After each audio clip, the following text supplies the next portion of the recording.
The desert sun hung low, casting long shadows across the cracked asphalt of Route 17, where the air shimmered with heat like a mirage promising water that never came. It was the kind of afternoon that tested men's souls, the kind where engines groaned under the strain and tires whispered warnings against the relentless grind of sand. In the distance, a lone pickup truck rattled to a halt beside a cluster of motorcycles slumped like weary beasts, their chrome dulled by dust. 3 bikers, hardened men with tattoos snaking up their arms and leather vests scarred from 1,000 miles, stood clustered around one bike, its rear wheel shredded, spokes glinting accusingly in the light. Sweat beaded on their brows, mixing with the grime of the road, as they argued in low, frustrated tones. One of them, a burly figure named Ryan with a salt and pepper beard, kicked at the dirt, his boot sending up a puff of red earth. They were stranded miles from the nearest town, their ride for a charity run now a cruel joke. Worse, the horizon darkened with the promise of a storm, thunder rumbling like distant artillery, a reminder that help might not come in time. That's when Ethan pulled up, his old Ford F-150, faded green and reliable as the day he bought it after coming home from the war, slowed to a stop without a honk or a wave. Ethan was a veteran, the kind who carried his service not in stories, but in the quiet lines etched around his eyes, the way he gripped the wheel like it was a rifle stock. At 52, with silver threading his close-cropped hair and a limp from an old shrapnel wound that acted up in the heat, he wasn't looking for trouble. He was just heading home from the auto shop in Milford, where he fixed rigs for folks who couldn't afford the big chains. But something in the scene, the defeated slump of the biker's shoulders, the way Ryan's eyes scanned the empty road with a mix of defiance and desperation, pulled him over. Ethan killed the engine, the sudden silence amplifying the wind's howl, and stepped out, his work boots crunching on the gravel. "You boys need a hand." Ethan's voice cut through the tension, steady and unhurried, like the drawl of a man who'd stared down worse than a busted tire. The bikers turned, sizing him up, a civilian in faded jeans and a plain flannel shirt, no ink, no patches, just a quiet authority born of battles unseen. Ryan wiped his forehead with a bandana, eyeing the truck's toolbox in the bed. "Wheels toast. Nearest shop's 50 miles back. We're raising funds for the vet's shelter in Phoenix. Ironic, huh? Stuck out here, no cell signal, storm coming." The others nodded. One of them, a younger rider named Tyler with a fresh scar above his eye from a bar scuffle, muttering about calling a tow that would cost them half their donation haul. Ethan didn't hesitate. He grabbed his toolkit, the metal clanging softly as he hefted it, and knelt by the bike without a word about payment. "Let's see what we're working with." His hands, calloused and sure, moved with the precision of someone who'd rebuilt engines under firelight in foreign sands. The bikers watched, skeptical at first, as he jacked up the bike and assessed the damage, the rim warped from hitting a pothole hidden by the dust. "Can patch this enough to limp to town," he said, pulling out a spare spoke from his kit, a relic he'd carried since his army days. "Won't be pretty, but it'll hold." Ryan crouched beside him, offering a wrench. "You a mechanic? What's the catch?" Ethan glanced up, his blue eyes steady against the glaring sun. "No catch. Did my time overseas, fixing what breaks so folks can keep moving. This, just paying it forward." The words hung there, simple yet weighted, evoking ghosts of foxholes and fallen brothers, promises whispered in the dead of night to watch each other's backs. As the afternoon bled into evening, the sky bruising purple with the approaching storm, Ethan worked methodically. The scent of hot metal and rubber filled the air, mingling with the faint ozone tang of rain. Tyler handed him tools, and soon the conversation flowed, stories of rides across state lines, The roar of Harleys echoing like freedom. Ryan shared how their club, the Iron Vipers, had formed after the war, a band of vets and misfits bound by leather and loyalty, raising money for those left behind. Ethan listened, nodding, his own tales sparse. A deployment in the dunes, losing his unit to an ambush, coming home to a town that forgot him. "Made a promise to my CO," he said quietly, tightening a bolt. "Look out for the ones who serve, even if it's just a wheel." The repair took hours, Ethan's limp worsening as the chill set in, but he didn't complain. When the wheels spun true, the bikers revved their engines in gratitude, the sound a thunderous salute that vibrated through the ground. Ryan clasped Ethan's hand, grip firm. "Oh, you big brother, what's your name? We'll send payment." Ethan shook his head, wiping grease on his jeans. "Ethan, and no need. Just get that money to the shelter. Ride safe."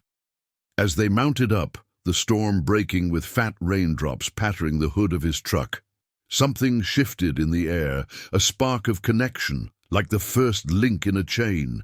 The bikers roared off, taillights fading into the dusk, leaving Ethan alone with the fading echo. He climbed back into his cab, the dashboard clock glowing 7:42 p.m., and drove on, unaware that his act of quiet honor had ignited a fire. Miles away, in a dimly lit bar on the outskirts of Phoenix, Ryan pulled out his phone, the signal finally strong. "Brothers," he texted the group chat, fingers flying. "Met a real one today, vet named Ethan. Fixed us up for nothing. We gotta make this right." Replies flooded in, 50 strong, then 70, voices from across the state uniting in a digital roar. By midnight, plans were forming, a convoy assembling under the neon sign of their clubhouse, engines idling like a heartbeat. What started as a stranded plea on a forgotten road was weaving into something unbreakable, a promise reborn in the night. Ethan arrived home to his modest ranch-style house on the edge of town, the porch light flickering like a beacon. He eased out of the truck, joints protesting, and paused to breathe in the scent of rain-soaked sagebrush. Inside, the place was sparse, a worn couch, photos of his unit yellowing on the mantel, a half-empty coffee pot from dawn. He sank into a chair. Flexing his hands, the ache of familiar companion, sleep came fitfully, dreams tangled with desert memories and the rumble of bikes. Little did he know, as the clock ticked past 2 a.m., that across the miles, his biker brothers, strangers turned kin by his deed, were mobilizing. Dawn would bring more than sunlight. It would deliver a reckoning of gratitude, one that would crack the walls around his guarded heart. The first rays pierced the horizon, painting the sky in strokes of gold and crimson, when the sound reached him. A low growl building like an approaching freight train. Ethan stirred, rubbing sleep from his eyes, and stepped onto the porch. What he saw stole his breath. A line of motorcycles, nearly 100 strong, stretching down his dirt driveway and spilling onto the county road. Leather-clad figures dismounted, helmets tucked under arms, faces etched with purpose. Ryan led them, holding a plaque engraved with their club emblem, a viper coiled around a shield. "Ethan," he called, voice carrying over the idling engines, "you helped us when we were down. Now we're here for you." The veteran stood frozen, the weight of their presence crashing over him like a wave. Tears welled, unbidden, tracing paths down his weathered cheeks, not from sorrow, but from the raw power of loyalty reclaimed. In that moment, amid the dust and dawn light, a family was forged. One act of kindness blooming into a legacy of unbreakable bonds. The sun climbed higher, its rays slicing through the morning mist like golden blades, illuminating the sea of leather and chrome that had transformed Ethan's quiet driveway into a makeshift gathering ground. The air hummed with the low chatter of engines cooling, mixed with the earthy scent of dew-kissed gravel and the faint acrid tang of exhaust. Nearly 100 bikers stood in loose formation, their vests emblazoned with the Iron Viper's coiled serpent, faces a mosaic of weathered resolve and quiet reverence. Ryan stepped forward, the plaque in his hands catching the light, its brass edges gleaming like a medal from a battlefield long past. Behind him, the riders formed a semicircle, boots planted firm, eyes fixed on the veteran who had become their unexpected anchor. Ethan's throat tightened, the tears still fresh on his cheeks as he descended the porch steps, each one a deliberate effort against the pull of disbelief. At 52, he'd learned to bury emotions deep, like shrapnel under scar tissue. But this tidal wave of brotherhood crashing into his solitary life cracked something open. What is all this? He managed, voice rough as sandpaper, wiping his face with the back of his hand. Ryan grinned, the kind of smile that bridged miles and years, and thrust the plaque forward. This is for you, Ethan. In gratitude for the hands that mend what breaks. You fixed more than a wheel yesterday. You reminded us why we ride. The engraving beneath the emblem read, "To the quiet heroes who keep promises alive." Murmurs rippled through the crowd, nods of agreement from men who'd ridden through storms, literal and figurative. Tyler, the younger one with the scar, stepped up next, holding a thick envelope. "We pooled what we had from the charity run. Not just for the shelter now, for you. Repairs on that truck of yours, maybe a ramp for the limp. And if you'll have us, we're here to listen. Vets like you. We get it." Ethan's gaze swept the group, landing on faces that mirrored his own hidden battles. A wiry man with a prosthetic arm, another with eyes shadowed by loss. These weren't just bikers. They were survivors, pieced together from the fragments of war and wandering, bound by an unspoken code that valued deeds over words. As the morning unfolded, the convoy didn't disperse. Instead, they turned the moment into ritual. Ryan fired up a portable grill from one of the saddlebags, the sizzle of burgers and the pop of coals filling the air with smoky promise. Coffee brewed in dented pots, passed hand to hand, steam curling like signals from a distant fire. Stories flowed freely now, the barrier of stranger shattered. Ethan shared fragments of his past over a steaming mug. The ambush in the dunes that took his squad, the promise to his CO, Sergeant Hale, whispered amid the chaos. "Look after the ones who come home broken, Ethan. Be the fix they can't find." He'd carried it like a talisman, fixing cars and lives in Milford without fanfare, but isolation had worn him thin, his ranch a fortress against the world's indifference. One rider, a broad-shouldered vet named Jacob with a faded eagle tattoo peeking from his sleeve, clapped Ethan on the back. "I lost my leg in the same hell you saw. Came home to nothing, no job, no thanks. The Vipers pulled me in. Now we're pulling you." Laughter broke the gravity as Tyler recounted their roadside desperation, mimicking Ryan's frustrated kick at the dirt, drawing chuckles that echoed like engine revs. But beneath the camaraderie, a current of purpose stirred. Whispers circulated about a bigger ride ahead, not just charity, but a stand against the kind of corruption that preyed on the forgotten.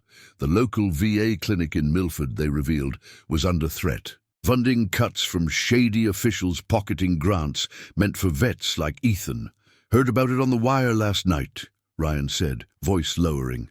"They're closing doors on men who need it most. We ride for them tomorrow, show the town what real loyalty looks like."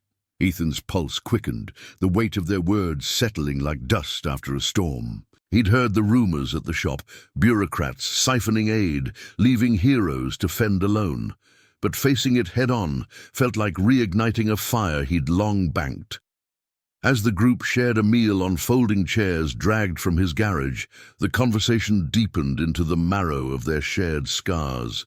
Jacob spoke of redemption, how the road had mended what the war tore apart, turning lone wolves into a pack.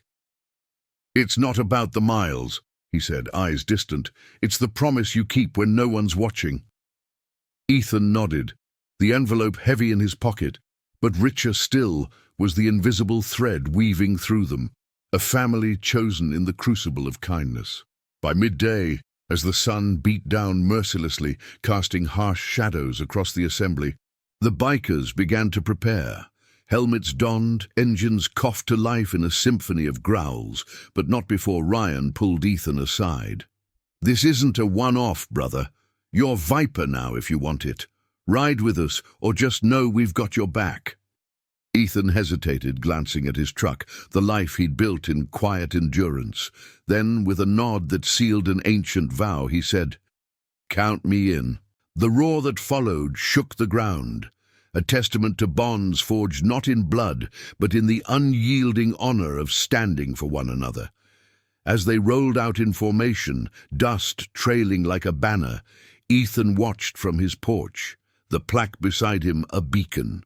What began as a simple repair on a desolate road had evolved into a movement, a quiet revolution against the shadows that dimmed the light of those who served.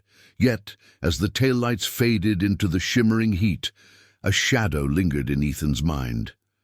The VA fight wasn't just paperwork. Whispers from the group hinted at deeper rot. Officials tied to local power plays, silencing voices that spoke of injustice. He flexed his hands, the ache a reminder of battles past and those yet to come.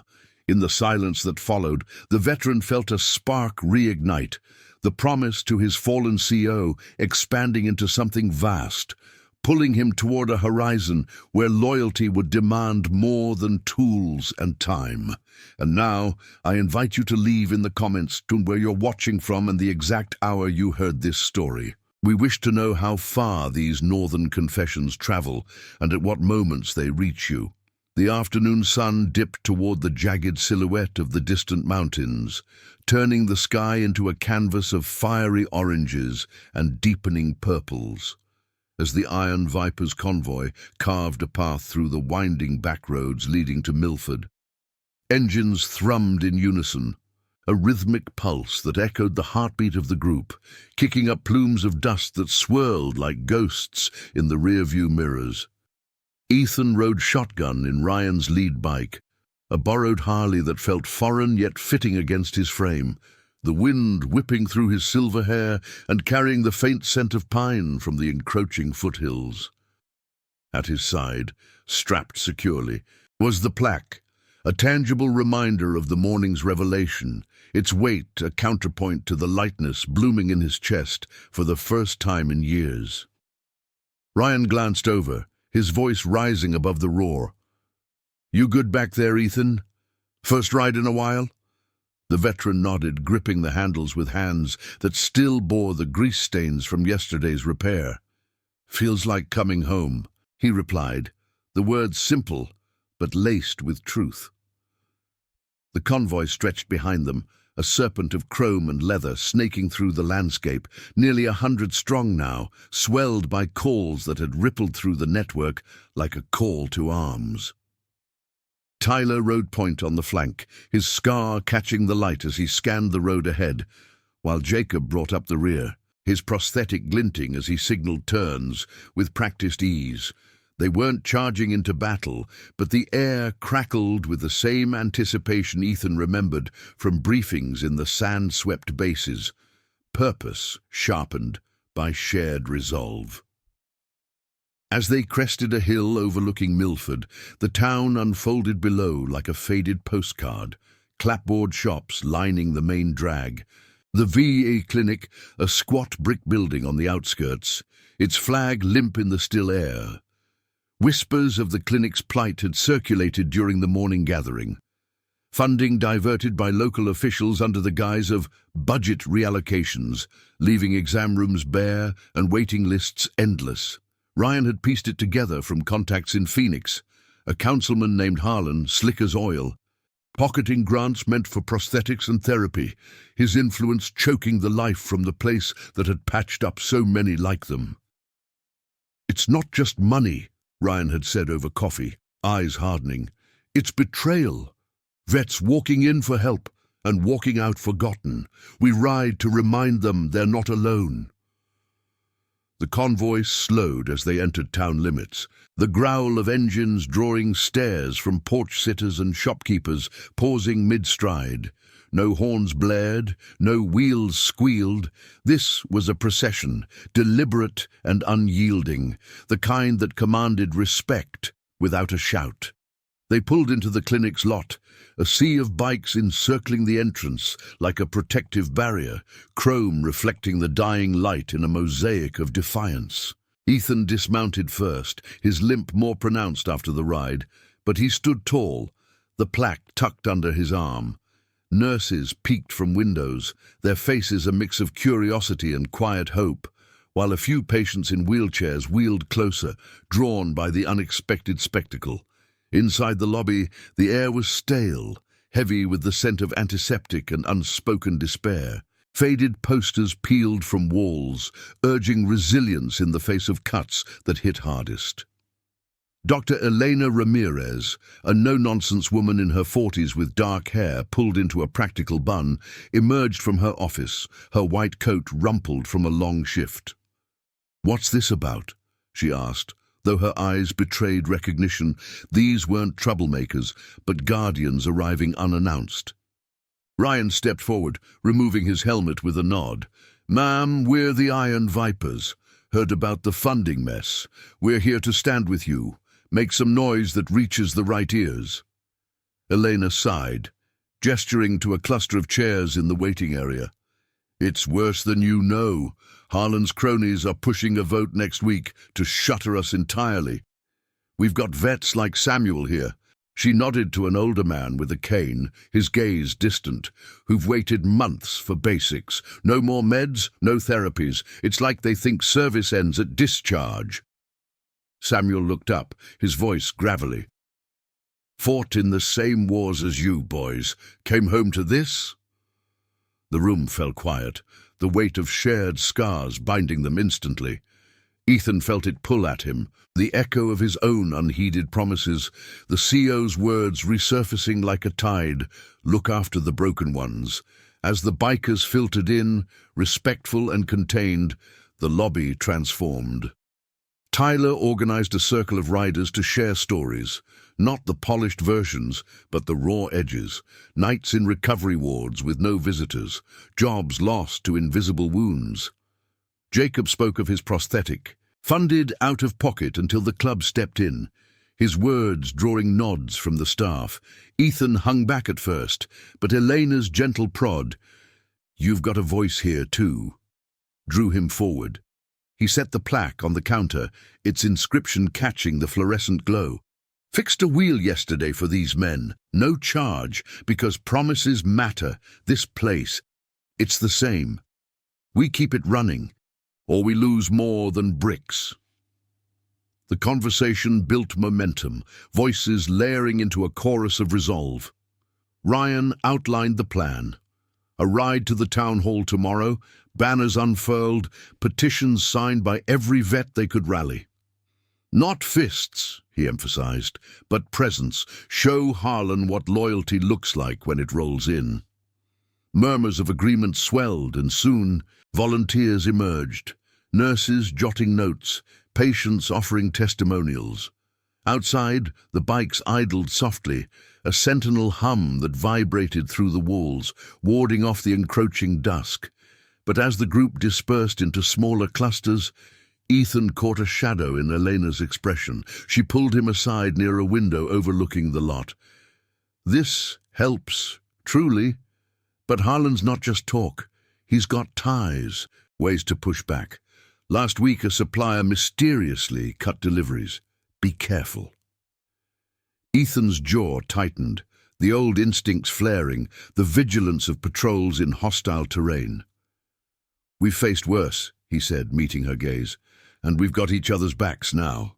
She nodded, a flicker of hope softening her features, as if his words bridged the gap between isolation and alliance. Night fell swiftly, stars pricking the velvet sky as the convoy reformed. Lanterns from saddlebags cast warm pools of light, and a makeshift campfire crackled in the lot, drawing clinic staff to join the vigil. Songs rose, old anthems from barracks and backroads, voices rough but harmonious, weaving tales of endurance. Ethan sat among them, the fire's warmth easing his ache. The plaque propped nearby like a flag. In the flames' dance, he saw reflections of lost brothers, redeemed in this new circle. Yet beneath the camaraderie, tension simmered. Harlan's influence loomed, a storm on the horizon, testing the bonds they'd just forged. As embers glowed, Ethan realized this ride was only beginning, a path where quiet acts of honor would clash with the corruption that sought to bury them. The night air cooled, carrying whispers of tomorrow's stand, pulling him deeper into the fray. The moon hung high over Milford like a watchful sentinel, its pale light filtering through the sparse branches of mesquite trees that dotted the clinic's perimeter. The campfire's embers had died to a soft glow, casting flickering shadows across the faces gathered in the lot, bikers, staff, and patients woven into an unlikely tapestry of resolve. Ethan leaned against the cool flank of Ryan's Harley, the metal still warm from the day's ride, as conversations ebbed into murmurs. The air carried the lingering bite of smoke and the sharper edge of anticipation, a prelude to the dawn that would bring them face to face with the town's shadowed underbelly. Harlan's name lingered in the whispers, a spectre of greed that had long preyed on the vulnerable, diverting resources from those who'd given everything. Sleep came in fragments for Ethan that night, claimed in the cab of his truck, parked among the bikes. The dashboard clock ticking past midnight like a metronome of unrest. Dreams blurred the line between past and present, the acrid smoke of distant explosions merging with the clinic's sterile halls, his CO's voice echoing amid the rumble of engines.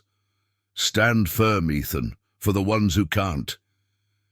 He woke before first light, joints stiff, to the stir of the convoy rousing.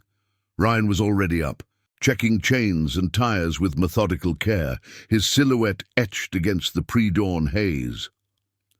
"Town hall opens at 8, he said, handing Ethan a thermos of black coffee, steam rising like a vow.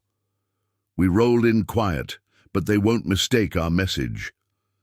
The group assembled with practiced efficiency, 100 riders forming ranks under the fading stars, their vests a uniform of defiance. Banners unfurled from handlebars, simple cloth declarations reading "Honor the served and no more forgotten," snapping in the chill breeze.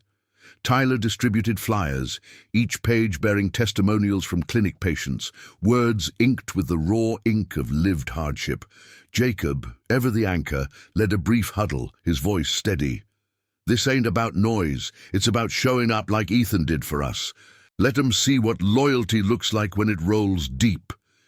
Ethan mounted up behind Ryan again, the borrowed bike's vibrations syncing with his pulse, a rhythm that drowned the ache in his leg. As the engines ignited in a cascading roar, the convoy surged forward, headlights piercing the gloom like arrows aimed at injustice. Milford's main street stirred to life as they arrived, shop awnings fluttering in the morning gusts, the scent of fresh-baked bread from the corner bakery clashing with the exhaust's metallic tang. The town hall loomed at the end of the drag, a sturdy brick edifice with a clock tower that tolled the hour, its bell a somber knell. Councilman Harlan's office overlooked the steps, windows shuttered against the gathering crowd. Word had spread overnight. Locals trickled in, drawn by the unusual thunder of arrival.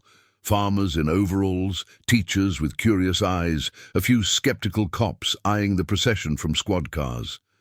The bikers dismounted in orderly lines, boots thudding on pavement, forming a respectful cordon around the entrance without blocking access. No revving engines for show, just presence, solid and unyielding, the chrome of their rides gleaming under the climbing sun. Inside, the air was thick with the polish of old wood and the undercurrent of tension. Harlan, a portly man in a crisp suit that strained at the seams, paced his office, phone pressed to his ear, his face flushing as reports of the assembly filtered in. "A biker gang? At the clinic? Handle it quietly?" he barked. But his voice cracked with unease. Downstairs in the council chamber, Elena Ramirez arrived with a folder of documents, her steps measured, flanked by Samuel and a handful of patients. The bikers entered in waves, helmets in hand, filling the benches with a quiet authority that hushed the murmurs. Ryan took the front row, Ethan at his side, the plaque from yesterday now propped on his knee like a shield. The meeting convened late, the chamber's vaulted ceiling amplifying every shuffle and cough. Harlan entered last, feigning composure, his eyes darting over the sea of leather. "What's this disruption about?" he demanded, settling into his chair with a creak. Elena rose first, voice clear and unflinching. "It's about the VA clinic. Councilman, your reallocations are closing doors on men who served this country. We've got signatures, stories, proof that the funds are vanishing into shadows." She slid the folder across the table, pages rustling like accusations. Harlan's smile was oily, dismissive. "Budgets are tight, tough choices. These enthusiasts," he gestured vaguely at the bikers, "don't understand fiscal reality." Ryan stood then, his bulk commanding without aggression, the room leaning into his words. "We understand plenty, sir. Lost brothers to wars you vote on from safe seats. Ethan here fixed our ride yesterday. No charge, because that's what we do for our own. Now we're doing it for the clinic. Those funds? Track 'em, or we'll help the press do it." Murmurs swelled, nods rippling through the crowd. Ethan felt the pull, the CO's promise surging like adrenaline. He rose slowly, placing the plaque on the table with a soft thud. "I came home broken, like many here. Patch myself up because places like the clinic weren't there. Don't make others pay for your choices." His voice, gravel rough, carried the weight of unspoken battles, drawing a hush that pinned Harlan in place. The councilman shifted, sweat beading on his brow as questions flew. From locals demanding audits, from patients sharing fragments of despair. Tyler passed flyers hand to hand, each one a testament etching doubt into the air. Outside, the bikes stood sentinel, their silent vigil a visual thunder. Harlan adjourned hastily, promising review. But the shift was palpable, a crack in the facade, the first fracture in a wall of corruption. As the group spilled back into the sunlight, cheers rose softly, bonds tightening like well-oiled chains. Yet victory felt tentative. In the lot, Elena approached Ethan, her expression a mix of gratitude and caution. "You turned the tide today, but Harlan won't fold easy. He's got allies." Ethan nodded, scanning the dispersing crowd, spotting a sleek black sedan idling across the street, its tinted windows hiding watchful eyes. The threat lingered, a shadow promising retaliation, but so did the fire of unity. Ryan clapped his shoulder. "We ride together now, whatever comes." As the convoy reformed, engines humming to life, Ethan mounted up, the wind rising like a call to deeper resolve. The road ahead twisted toward uncharted trials, where loyalty would be tested not in words, but in the unbreaking stand against the dark. If this chapter stirred something in you, please hit that like button below. It helps spread these stories of honor and heart to those who need them most. The late afternoon haze settled over Milford like a shroud. The sun's glare softening into a diffused amber that painted the town's edges in reluctant warmth. Dust motes danced in the air as the Iron Viper's convoy idled in the clinic parking lot, engines purring low like a collective breath held in suspense. Ethan dismounted from the borrowed Harley, his boots scraping against the asphalt still warm from the day's heat, the faint scent of cooling rubber mingling with the sharper tang of tension. The confrontation at Town Hall had left a ripple. Harlan's hasty retreat, the murmurs of locals turning to nods of support, but victory tasted provisional, like rain clouds that promised but never delivered. Ryan wiped sweat from his brow with a bandana, his eyes scanning the horizon where the black sedan had vanished earlier, a sleek shadow slipping into the maze of side streets. Elena Ramirez joined them near the clinic entrance, her white coat folded over her arm. exhaustion etching lines around her eyes that spoke of shifts too long and hopes too fragile. "That was more than words today," she said, voice steady but laced with caution. "Harlan's scrambling, but men like him don't yield ground without a fight." Samuel, the older patient with the cane, leaned against a bike's handlebar, his gaze distant yet sharp. "Seen his type in the service. Officers who traded lives for promotions. They'll come at us sideways." The group nodded, the weight of her warning settling like gravel under tires. Ethan felt it in his bones, the old vigilance stirring, an echo of patrols where trust was a luxury and shadows hid threats. As dusk crept in, painting the sky in bruised violets, the bikers set up a loose perimeter around the clinic, not aggressive but watchful, their presence a silent deterrent. Lanterns flickered to life from saddlebags, casting pools of golden light that warded off the encroaching chill. Tyler organized shifts, his youthful energy channeling into quiet efficiency, while Jacob tinkered with a radio, static crackling before tuning into local news. Whispers from the broadcast confirmed the stir, calls flooding council lines, editorials questioning the funding trails. But beneath the optimism, an undercurrent of unease flowed. Ryan's phone buzzed with alerts from club contacts in Phoenix, reports of Harlan rallying backers, whispers of inspections or anonymous tips to stir trouble. Ethan wandered to the edge of the lot, the plaque from the morning propped against his truck's wheel well, its inscription catching the lantern glow like a whispered oath. The wind carried the distant hum of traffic from Route 17, a reminder of the road that had brought them here. His mind replayed the chamber scene, Harlan's oily deflection, the thud of the plaque on the table, the hush that followed his words. It had cracked the facade, but cracks could widen into chasms or close with retaliation. A soft footfall approached, and he turned to find a new face among the riders. Noah, a lanky vet with a neatly trimmed beard and eyes shadowed by memories of desert nights. "Heard your story from Ryan," Noah said, offering a thermos of coffee, the steam rising like a bridge between strangers. "Fixed him up for nothing, reminds me of my squad, promises kept in the dark." They talked then, voices low, against the night's symphony of crickets and idling engines. Noah shared fragments, a deployment gone wrong, losing his hearing in one ear to a blast, coming home to a VA system that labeled him stable and sent him on his way. "The clinic here? It's a lifeline for guys like us. Harlan's cutting it to line his pockets. Heard he's got ties to developers eyeing the land for condos." Ethan's grip tightened on the thermos, the hot liquid a stark contrast to the cooling air.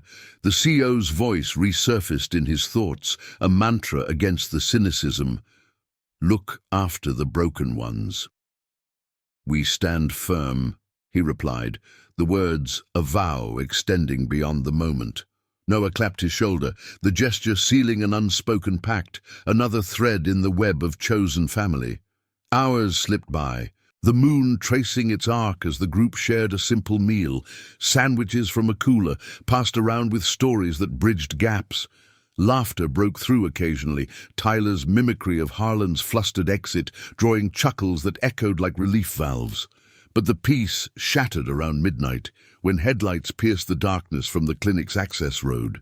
A pair of official vans rolled up, unmarked but purposeful, disgorging inspectors in crisp uniforms, clipboards in hand.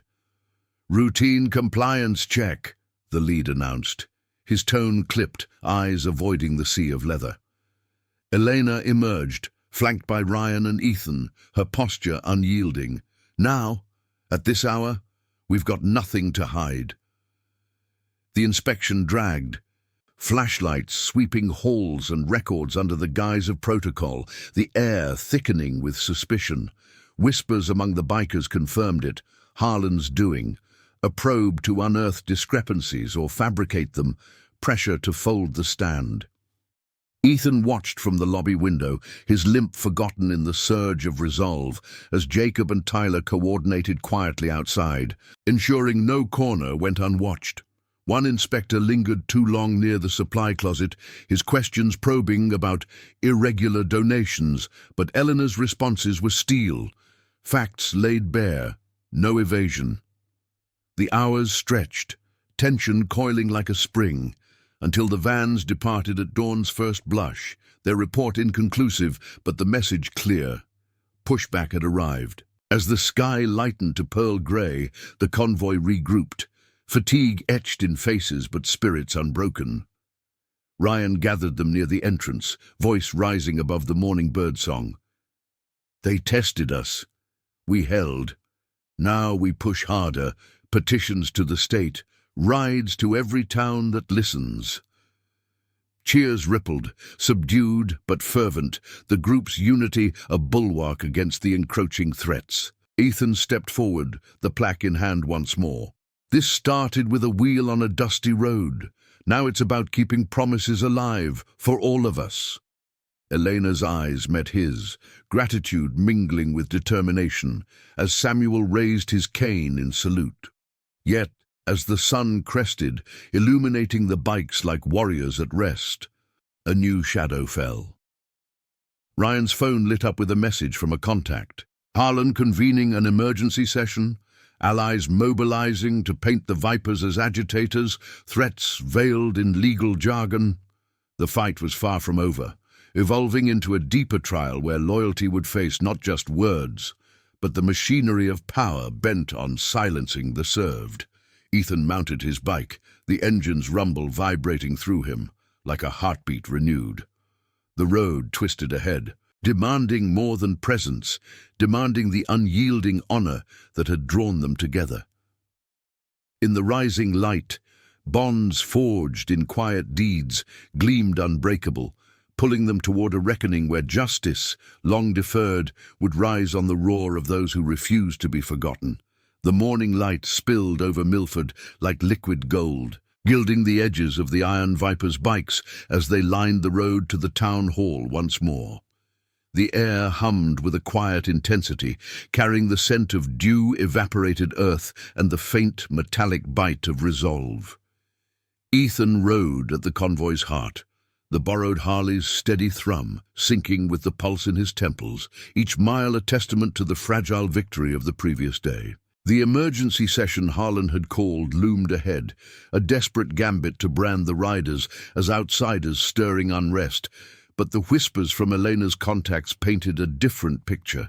Locals rallying, petitions circulating like wildfire through coffee shops and farmsteads.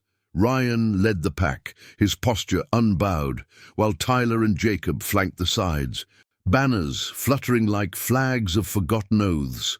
As they pulled into the square, the crowd had swelled, dozens of townsfolk mingling with the leather-clad line, faces a blend of curiosity and quiet solidarity. The clinic's patients wheeled in clusters, canes tapping a rhythmic underscore to the gathering murmur. Samuel stood at the fore, his cane planted like a staff of authority, eyes fixed on the hall's doors. Ethan dismounted, the plaque heavy in his grip, its inscription a silent anchor amid the rising tide of voices. Elena approached from the clinic van, a stack of amplified documents under her arm, her expression a mask of weary determination. "The state auditor's here," she murmured to Ryan, nodding toward a nondescript sedan parked discreetly. "Your stand yesterday forced their hand. Harlan's cornered." The chamber filled to capacity, the air thick with the polish of anticipation and the undercurrent of confrontation. Harlan entered flanked by aides, his suit disheveled, eyes darting like a cornered animal's. He launched into his prepared defense, voice oily with feigned concern. "This influx of visitors threatens public order. The clinic's issues are internal, not fodder for spectacles." But the room shifted as Elena rose, her folder slapping the table with measured force. "Internal or siphoned? We've traced the grants, diverted to private accounts, Councilman. The auditor confirms it. Gasps rippled, locals leaning forward, the weight of evidence cracking the air like thunder. Ryan stood next, his presence filling the space without raising his voice. We ride for the served, not against the town. Ethan's act started this. Fixing what was broken, no questions. That's the code we live by. Harlan, your choices broke trust. Time to mend it. Nods spread through the bikers, a wave of quiet power that pinned the councilman in place. Ethan felt the pull then, the CO's promise surging like a desert wind, urging him to the forefront. He placed the plaque before Harlan, the brass gleaming under the lights. I came home to silence, pieced myself together alone. This place was supposed to be the fix for men like us. Don't bury it for your gain. His words hung, raw and unadorned, drawing a hush that echoed deeper than any roar. The auditor, a stern woman in a tailored blazer, took the floor next, her report a scalpel to Harlan's facade. Irregularities abound, funds unaccounted for, tied to your associates. Recommendations. Full restitution and oversight. Harlan's face paled, protest crumbling into stammers as the chamber erupted in calls for accountability. Samuel's voice cut through, gravelly and unyielding. We served, so you could sit safe. Now serve us back. The tide turned irrevocably, council members shifting in their seats, the machinery of corruption grinding to a halt under the glare of truth. Outside, as the session adjourned in chaos, Harlan ushered away by security, promises of investigations ringing in the air, the convoy ignited in a symphony of engines, a roar that vibrated through the square like vindication. Cheers swelled from the crowd, hands clapping backs, strangers becoming allies in the shared light of justice reclaimed. Ethan lingered on the steps. The plaque returned to his hands, its weight now a symbol of closure rather than burden. Ryan pulled him into a bear hug, the group encircling them in a ring of leather and loyalty. You led this, brother, Ryan said, voice thick, from a dusty road to here. Tears came then, unbidden and hot, tracing paths down Ethan's cheeks as the reality sank in, not from the fight's toll, but from the profound ache of belonging fulfilled. He'd carried his scars in isolation, the war's ghosts whispering of broken promises, but here, amid the thunder of engines and the warmth of chosen kin, redemption bloomed. Tyler clapped his shoulder, eyes shining. Made you cry, huh? Good tears, though. Laughter broke through, lightening the moment, as Jacob raised a fist in salute. Elena joined them, her smile genuine for the first time. The clinic stays because of you all. The convoy rolled out under the midday sun, a procession weaving through Milford streets, banners high and spirits unbroken. Bystanders waved from porches, the town's pulse quickening with a renewed sense of honor.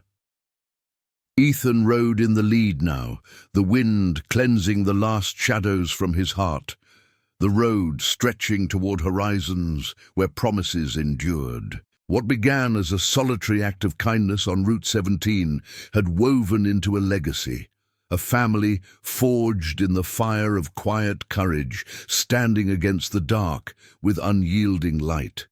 Harlan's empire crumbled in the days that followed, funds restored and oversight enforced, but the true victory lay in the bonds that outlasted any storm, loyalty's roar, echoing eternal. As the dust settled and the engines faded into the distance, Ethan glanced back at the clinic, its doors open wide, a beacon for the broken. The CO's voice whispered one last time, at peace. In the vastness of the desert sky, honor rode on, carried by those who chose to mend what the world tried to discard. Thank you for joining this journey of unbreakable bonds and quiet heroism. If these stories of redemption touch your heart, hit that subscribe button and turn on notifications. We've got more tales of loyalty and justice waiting to roar to life.